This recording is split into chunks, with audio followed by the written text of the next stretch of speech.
Hey guys, welcome back. It's Josh with the Financial Advisor Car Guy. This week we are on a road trip. I have my two kids in the car and it is spring break for them with school, so we are heading south. We're going to California and we are going to go to a San Francisco Giants game. Now with that, we're taking the EV. So this week I wanted to talk to you guys about kind of traveling in an EV, what it looks like to charge, the true costs behind charging, and speeds and all that stuff of the different charging units. So we left this morning at 6 a.m. It is 8:30. We were on the road for 2.5 hours, drove about 165 miles, and the car was at 100% when we left our house. And when we got to the charging station here, it was at 30%. Now, it used 70% to go 165 miles. That's kind of a lot. That's more than what we should have. But we were gaining in elevation somewhere 1,500 feet or something like that ish. And then, let me think about this for a second. Oh, and it was 25, 26, 27 degrees for a lot of the drives. So part of the deal was just that, the cold weather depletes the battery a little bit faster, and traveling uphill depletes the battery a little bit faster. So the way we plotted this trip out is leaving Central Oregon. We wanted to come to this town, Klamath Falls, Oregon, which is just north of the California border. We're going to charge to 80% because it's rapid charging, and we're going to walk over there and look at that in a moment. But it is rapid charging to 80%. Then what we're going to do is we're going to drive down Highway 97 and connect to I-5 in Weed, California. And in Weed, California, right by a Starbucks, is another charging station. It's actually in the parking lot of a hotel, but we've used it before, and I believe it to be a rapid charger just like this one. So my thoughts there are get this to 80%, then drive down there and put it back on the charger again. We're gonna walk across the street to a Starbucks, grab some coffee, let it charge. Maybe we'll let it go beyond 80%. We'll kind of see how fast it charges. Then basically from there, we're going to drive another hour and a half or so. We're going to stop at In-N-Out Burger for lunch. And if there's a charger there, we're going to stop. If there's not, we're going to stop either way, I guess. But if there's not a charger there, I know of another charger a little ways past Redding that's at a Walmart. So let's go ahead and talk about what you see right here. So this is a ChargePoint charging kiosk. There's 4 rapid chargers and then 1 slow charger, like what we would have in our garage. I actually watched, this was a lady that just pulled up, and I thought it was really strange because there's 3 unused rapid chargers and she still opted for the slow charge. But it's a Chrysler Pacifica minivan. I didn't even know they made those that are EVs. So she just may not have the supercharger functionality on the van. I don't know. But let's walk over here and take a quick peek. So I'm gonna walk around these machines here. You can hear the hum of the charger. And so up here you can see that it is in use. It is powered by Pacific Power, which is fine. And then over here you're gonna see it is charging. So, basically what you've seen so far, or what we've seen so far, is that it went from 30 to 44 and it did that in 5 minutes. Something like that. I'm maybe 3.5 minutes into this video, and I just kind of started it a minute or two before that. So that's cool. And then basically, like I said, we'll let it get all the way up to 80.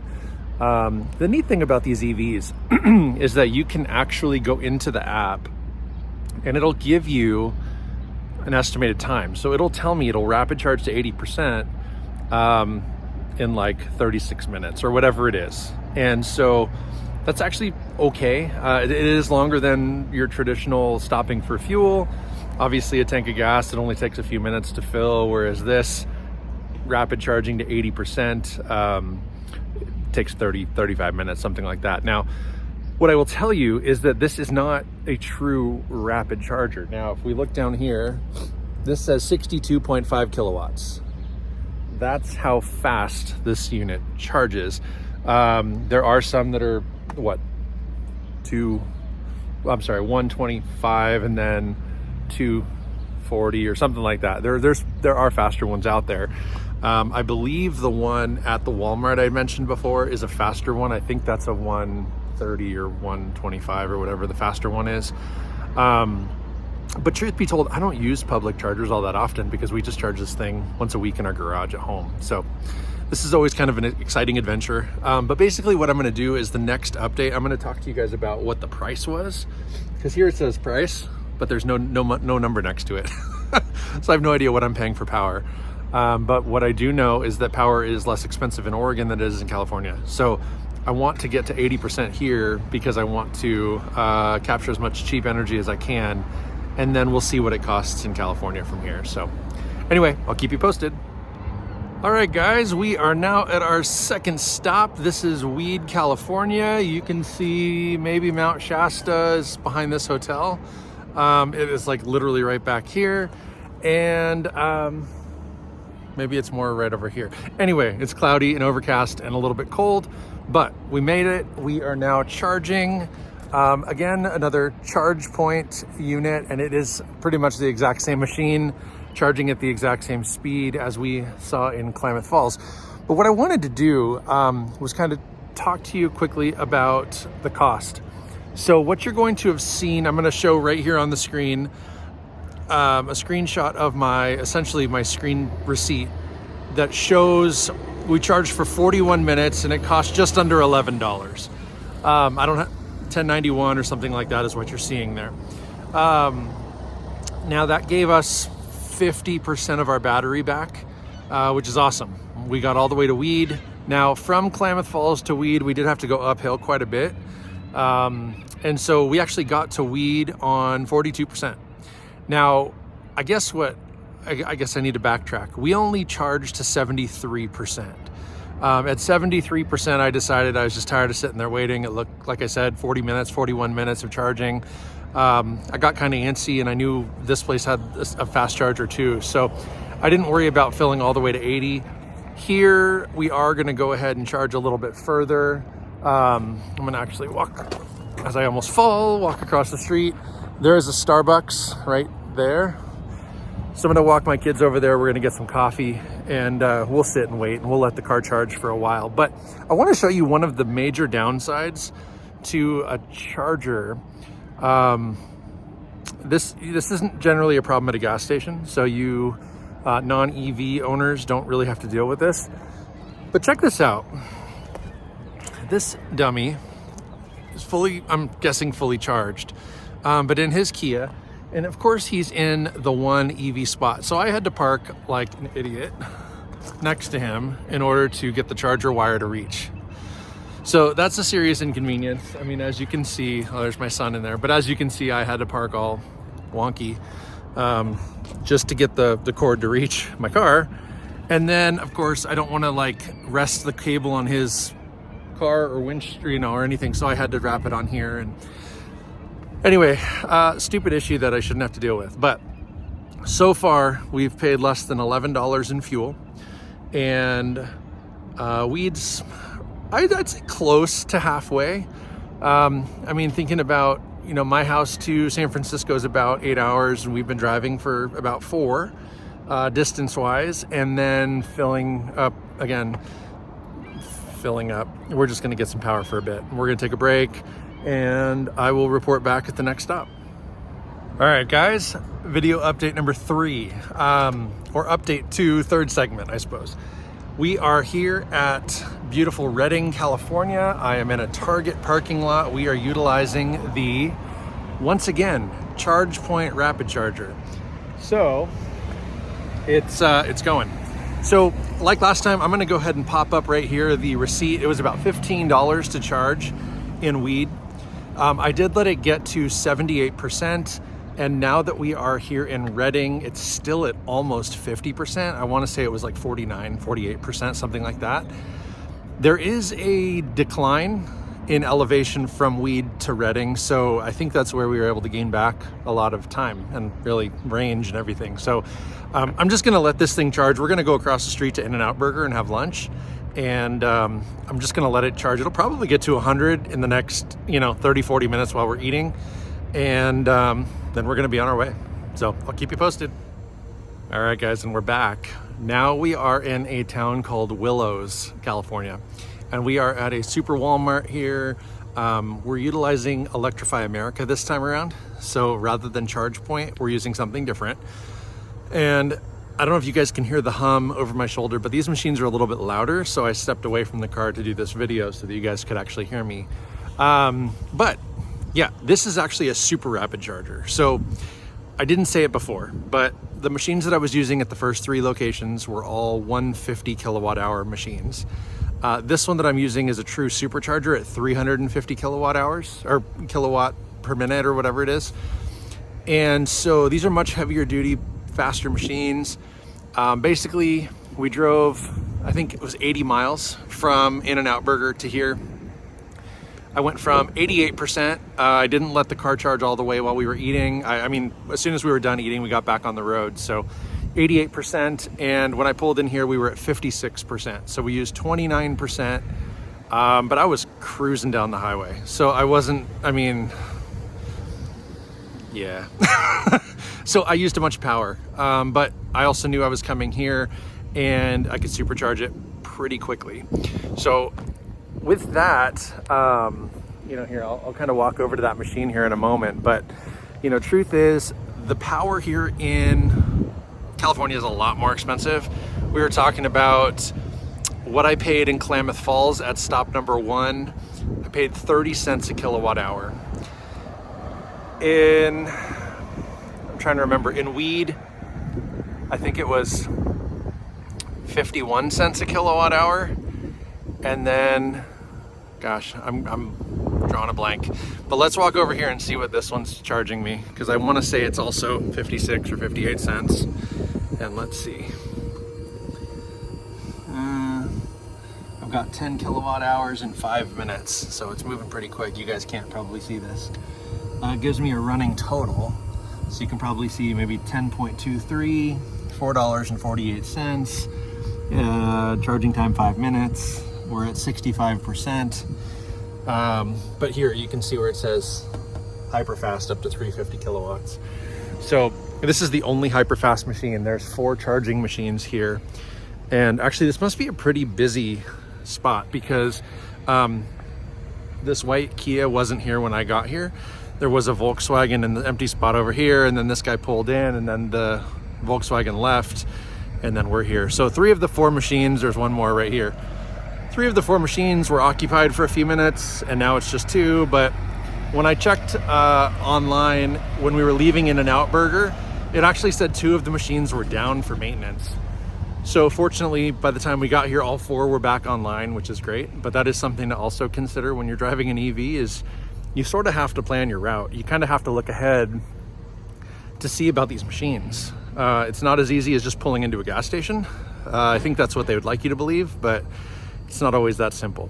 So anyway, we're gonna let this thing get all the way to 100 because we're on the super fast charger. I'm just gonna let it go all the way to 100. And then from here, we're gonna drive clear into the city, which is probably another hour and a half, maybe 2 hours, 120 miles, 130 miles, something like that. But I won't have to stop again. And that will give me enough power to be in the city, and then I'll just find a charger to fill the charge before leaving the city in a couple of days. So that's going to be that. But I will do a wrap up here in just a moment. We're home. So looking behind me, you see this is my garage. This is not California. Basically what ended up happening is after that last video or segment of the video, we got on the road, we got into the city, we immediately went to dinner, all the things. It got dark, went to bed, et cetera, et cetera. I decided at that point I would still go ahead and take photos and monitor my consumption of fuel and all that stuff. So I'm gonna be flashing those up right here, but realistically, I wanted to just at that point wait till we got home so I could run the numbers and actually do the math. So if anything, I think this segment is going to be the most eye-opening. I think it's the most informative. So if you drive an EV or if you don't, right, this is the information that I think most people are curious about and want to know. So I'm going to go ahead and just dive through the numbers. I've got my iPad right below you right here. And basically I've done the numbers. I went ahead and decided to use averages. Okay, so power in Oregon is cheaper than California, and I said that earlier. I had to kind of give us some constants so that my numbers make sense. So I'm going to make the assumption that if I weren't driving the Mach-E, I would be in a car that gets roughly 25 miles a gallon. I don't think that's super economical. I also don't think it's R8 Mustang or Ford Raptor worthy either. I mean, I've never actually tracked the R8 because I've never driven it real long distances. It's always short trips here and there, whatever. Same with the Mustang, but the Raptor I've driven like all over the state, all over the West Coast. And I know that it doesn't matter if I'm driving around town or if I'm on the open highway. I get anywhere between 11 and 13 miles a gallon. I could be hauling a loaded trailer. I still get 12 or 13 miles a gallon. So I think 25 is a pretty reasonable number to shoot for. So that's kind of my constant. The other constant, I'm making the assumption of the cost of fuel. Now, I said it before, power is cheaper in Oregon than California. So is gasoline. So I'm going to share with you kind of as my numbers go. Oregon power on average for an EV is 30 cents a kilowatt hour. In California, it's literally double. It's 56 kilowatt hours or 56 cents per kilowatt hour. Now, I would say, and I'm just kind of assuming the entire trip is half and half, but really only about 1/3 of the trip was in Oregon and about 2/3 is going down California. So my entire cost, Oregon and California, my entire cost from point A to point B on the way down, $64.68. I drove 510 miles. So my cost per mile is 0.127 or 12.7 cents a mile. Charging time. Actually, I'm going to save charging time for the end because this is where I think this is going to sway someone pro or con, for or against. On the return trip, okay, I was $1.65 less. My cost was $63.03. Same 510 miles. So my cost per mile, instead of 12.7 cents, was 12.4 cents per mile on the return trip. So I would say across both, I'm averaging 12.5 cents per mile to drive that EV down to California. That's awesome. That's really not too bad. Now, let's do gas, and then I'll come back to the time charging versus the time at the gas pump. All right, gas in Oregon.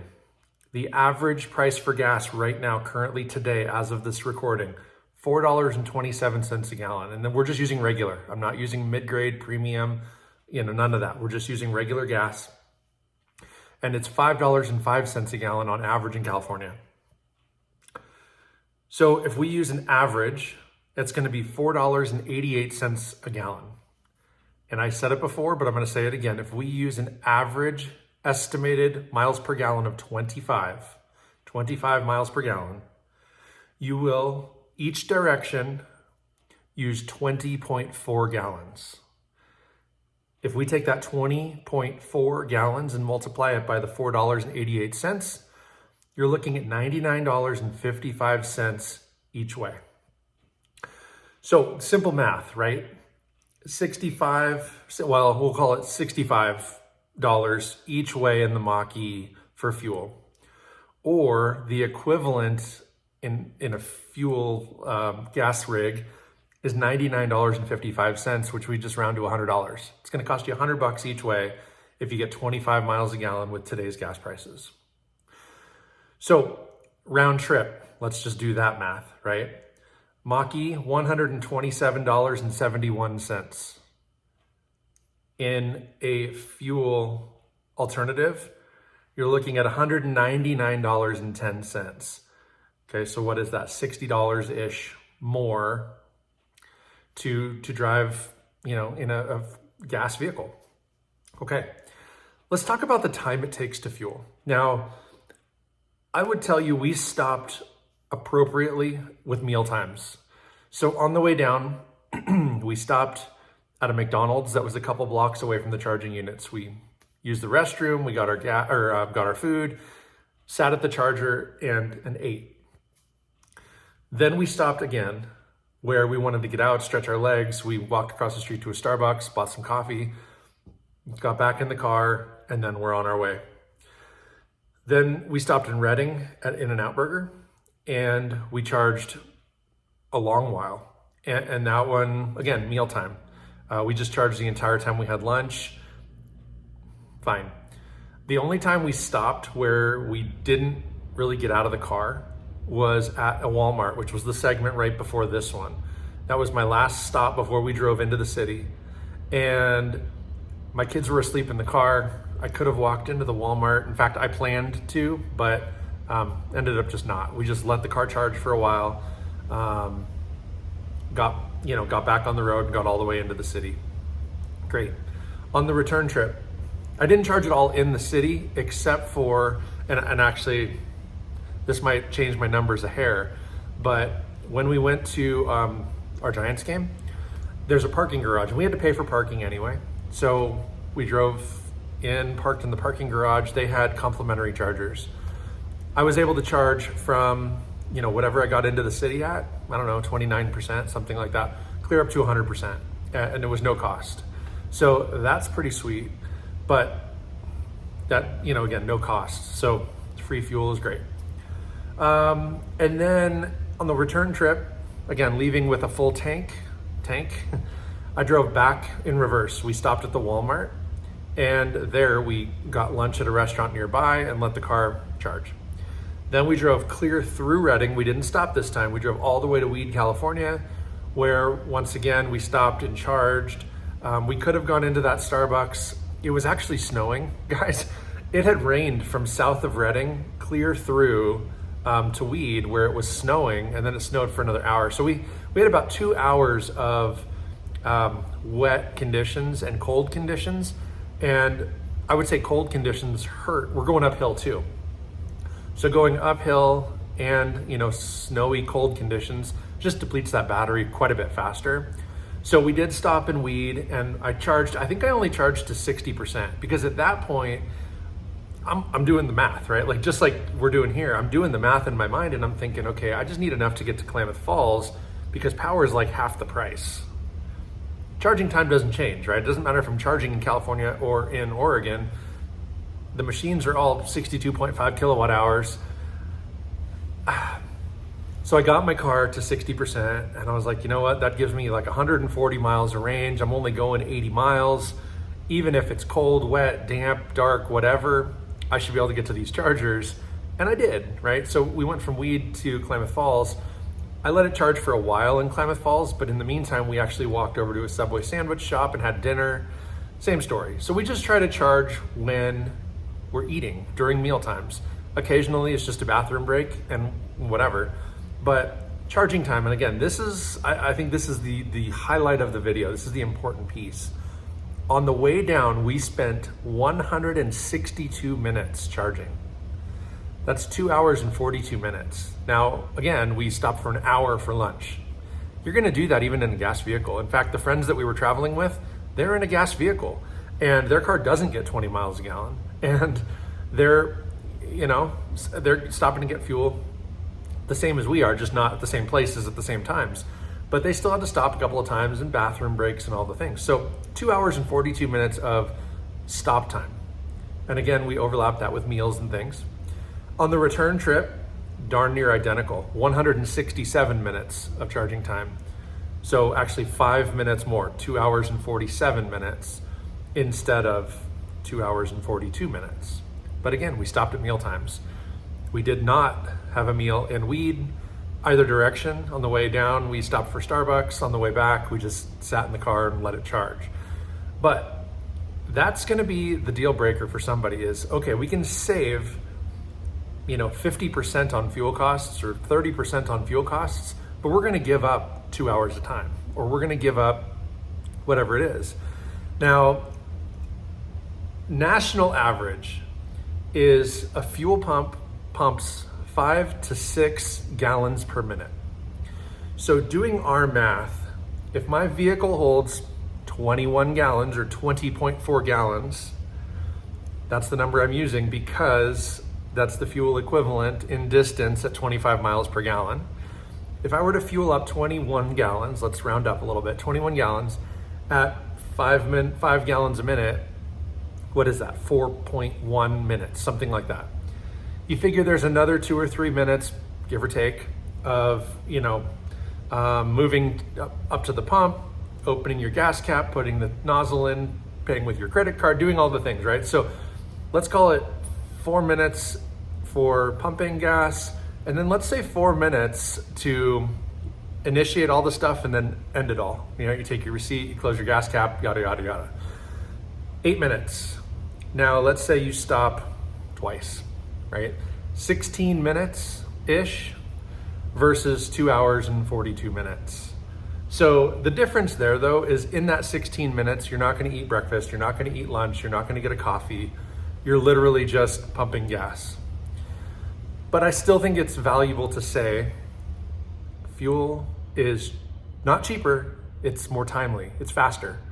Because you can then drive through a McDonald's or Taco Bell or whatever it is in just a few minutes, add that to your, say, 16 minutes of fueling, and you're still well below 2 hours and 42 minutes.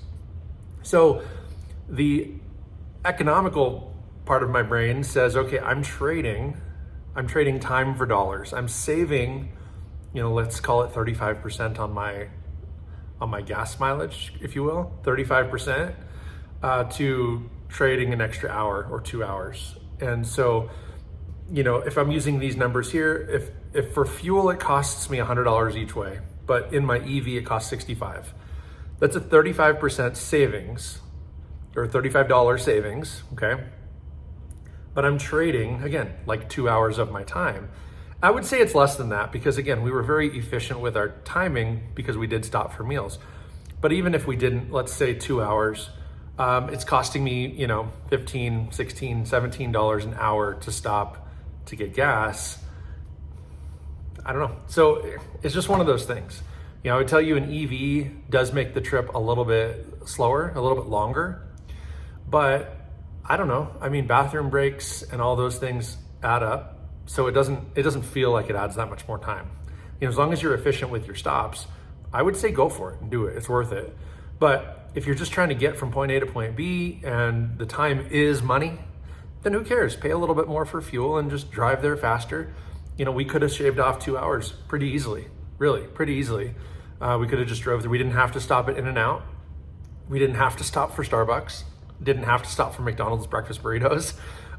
Didn't have to stop for Subway, right? I mean, all those things were just stops. We could have driven through just about any one of those places and been on the road and eaten while we were driving and whatever. And so that's it though. That's it in a nutshell. I wanted to share those numbers with you guys. These are real world numbers. The only real guesstimate is that 25 miles a gallon.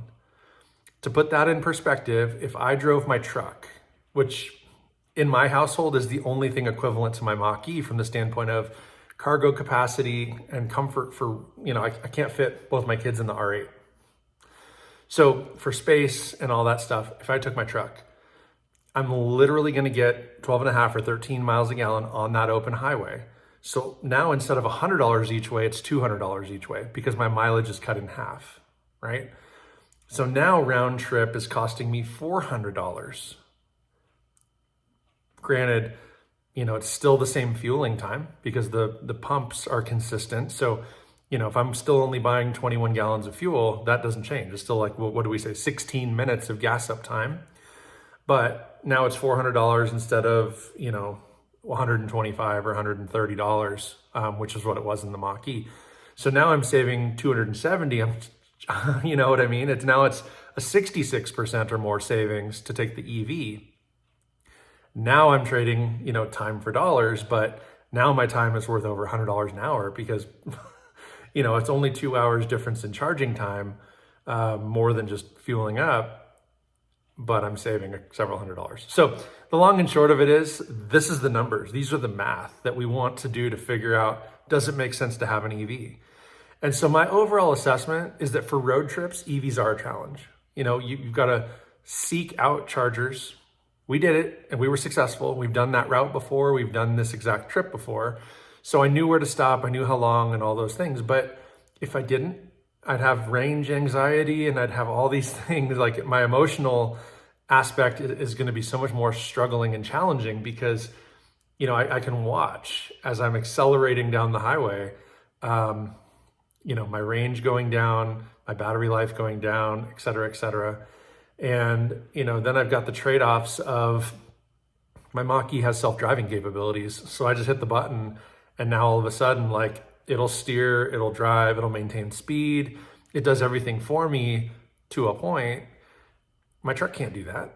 I have to be alert. I have to keep both hands on the wheel. I have to, all those things. So long car rides, there's some pros and cons. I think that where the Mach-E or where any EV really shines is around town, where you can drive it all week long, do all your commuting, all your errands, all your grocery shopping, all those things, drop the kids off at school, commute back and forth to work. And then you come home, you park it in a nice warm garage, you put it on your trickle charger overnight. Power is cheaper when at home, right? Because they have to make a profit. They're going to charge an up sale. And so for us, we've saved an enormous amount of money having this Mach-E. It's these kinds of events, these trips and things like that, where it's kind of like, man, I don't know if saving, $35 each direction is worth giving up 2 hours each direction, right? So that's just the common battle, but that's not for me to tell you guys how to live your life. If you don't care about the 2 hours, or say you're driving through the night and it's dark anyway, or you're not in a rush to get there or whatever, save some money, right? Get the EV and drive it through the night, drive it through whatever. And you're going to take a little longer to get there, but you're going to save money doing it. If your alternative is a 12 mile a gallon truck, then by all means, you need to take your EV, which is why we did it, right? If I had another means of getting down there comfortably for the three of us and our luggage, I probably would have left the Mach-E here with my wife so she could commute back and forth to work, and we would have just done something different. That wasn't how it worked. She took my truck to and from her work for the 3 days that we were gone, and we had the Mach-E down in California, and it was great. So that's all I got for you guys this week. I just wanted to share these numbers with you. I feel like this is the meat of this conversation. I get asked this all the time. Does it make sense economically? Does it make sense from a financial aspect? Are EVs good investments? I mean, no, at the end of the day, they're not. There was a period of time where that Mach-E, we had positive equity in it. We could have sold it for more than we paid. There were great tax incentives. Those are still somewhat available. You're gonna have to look into your city, state, all those things to figure out what's good for you. There was a period of time where it made sense. And I'm not suggesting it doesn't make sense, because it still does, especially for an around town commuter. But just know that I don't necessarily think that EVs are the end all be all. I don't think there's ever going to be something that can replace the pure excitement and the pure, adrenaline rush of a V8, or, just the deep rumble of the exhaust. I think of my Mustang or my truck, really. The R8's extremely noisy, and the Mach-E just hums along very silently. It's okay. For what it is, it's okay, and I think it's funny when car enthusiasts, they raise their fists and say, I'll never drive an EV. I don't know. It's fine. I like technology. I think that there's a lot of really great things that come with an EV.